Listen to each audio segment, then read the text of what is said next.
Hey there, everybody. Welcome to another edition of Comic Book Geezers. I'm your host, Pete, and my partner in crime over here. I'm the Wild Bill, the Unknown Comic. Thanks again for joining us with another episode of Comic Book Geezers, and this time we're going to focus on the Black Panther. That's right, a popular character from the land of Wakanda.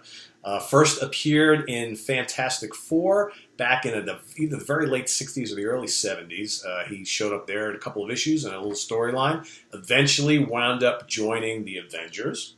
Okay, so he's in and out of the Avengers for quite a long time. And then in the mid-1970s, they decided to throw him into a book called Jungle Action, which at the time had other various kind of jungle characters would appear, but it was mostly a vehicle for the Black Panther character. I've got two of those. How long did that run? You know what? I think early teens, if I'm not, or early mid-teens. I've seen one out there, number 18. So I think, I don't think it went past 20, if I'm not mistaken. Okay. I only have two of them. I have number 12 and 15. 12 and 15. This All right, let's see what you got here. Drawn by Rich Buckler. Okay, this is the first. I've had this actually since it came out in the newsstand. That's a pretty cool cover. Yeah, and you'll see here. I like the purple background.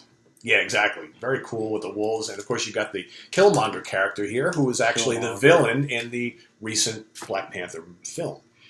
Okay. Check that out. Yeah. So they were holding true to tradition of the book. Yeah, basically. Kind of like that.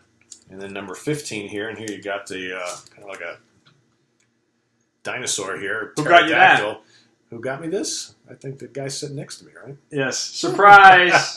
We were out hitting a flea market. He's like, do you need this? I do. So here you go. I bought it for him. That's what friends do. That's right. So a couple years later, after he had a fairly successful run in Jungle Action, it kept appearing in the Avengers and all sorts of other places, they decided, let's give him his own book.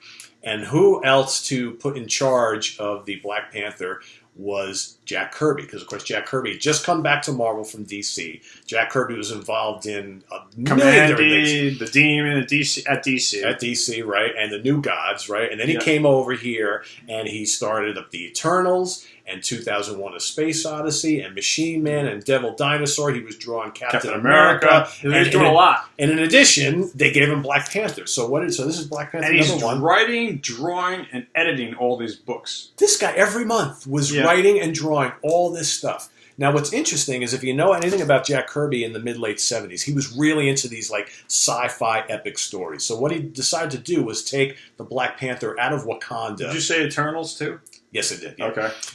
Took the Black Panther so much, man. It's hard to keep track of it all, right? It is. So he took the Black Panther out of his element. Good stuff, too, by the way, if you're a Jack Kirby fan. But who would have ever thought that you'd see Black Panther out of Wakanda and into these, to other worlds and into this all sci-fi stuff, which is exactly what he did. And I think, honestly, the reason that this series did not run that long is I think that's really not what the fans wanted to see the Black Panther character involved in.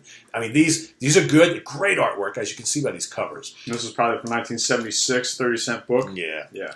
But man, this stuff early 77, right? When we look at that, early, exactly. So they started copyrighted in 76. The first issue was in January, right? I think so. That was January 77, but it came out 3 months earlier. Yeah. Yep.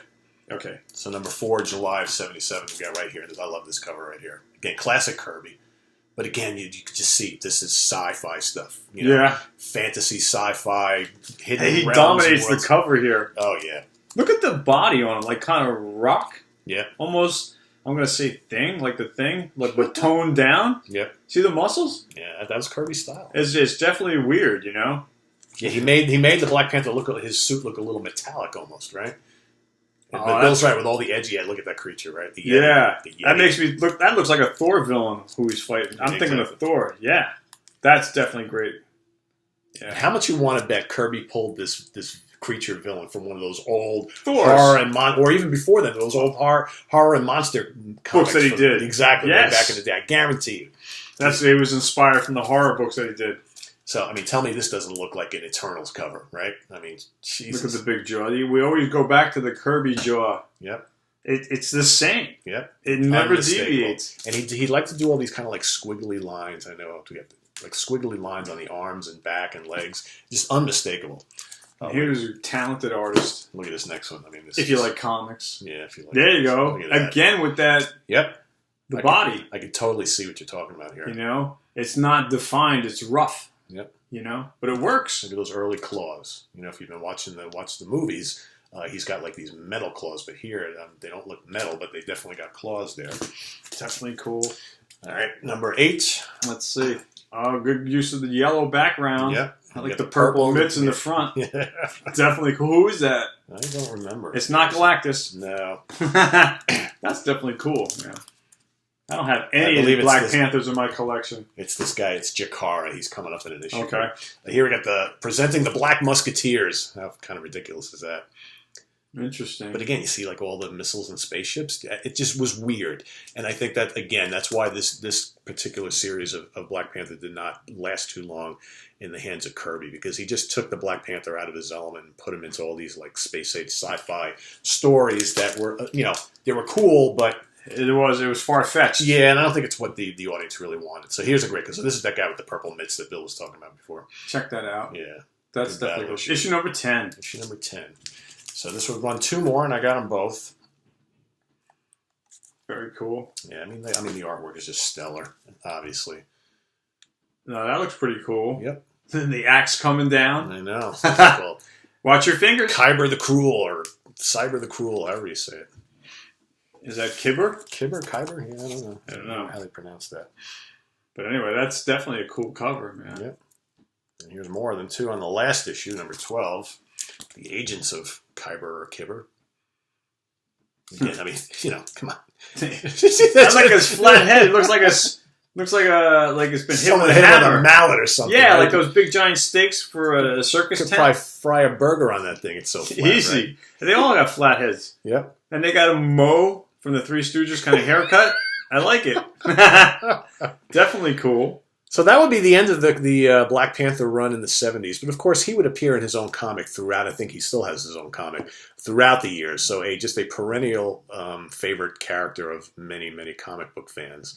But obviously, in the hands of Jack Kirby, some cool things, but it wasn't meant to last long term. And again, Kirby was just involved in way too many things at the time. But the hero and king of Prince of Wakanda lives on. He's in the movies, and which happens to be their most popular movie, moneymaker, or number 2 actually. I think it's crazy how much money it's up for an Academy Award for Best Picture, and so pretty good stuff, and a really cool character. And do you remember, was he the first African American Marvel character, or was it the Falcon? I don't remember which one came first. I'm not sure. I don't know. I think it was Black Panther. Yeah, because I think the order that they appeared was Black Panther, then the Falcon, and then Luke Cage. I'm pretty sure that was the order, if I'm not mistaken. Still, a lot of fans like the character. The books are hot today. Yep. Not because of the movie. They were still collectible before the movie, but now they forget it. Yeah, absolutely. So. Anyway, that wraps up our Black Panther episode of Comic Book Geezers. I'm Wild Bill saying, as always, thanks for being here with us. And I'm Pete. We'll see you guys next time. We're going to take a look at Marvel's The Invaders. So we'll see you real soon. Take care. Bye-bye.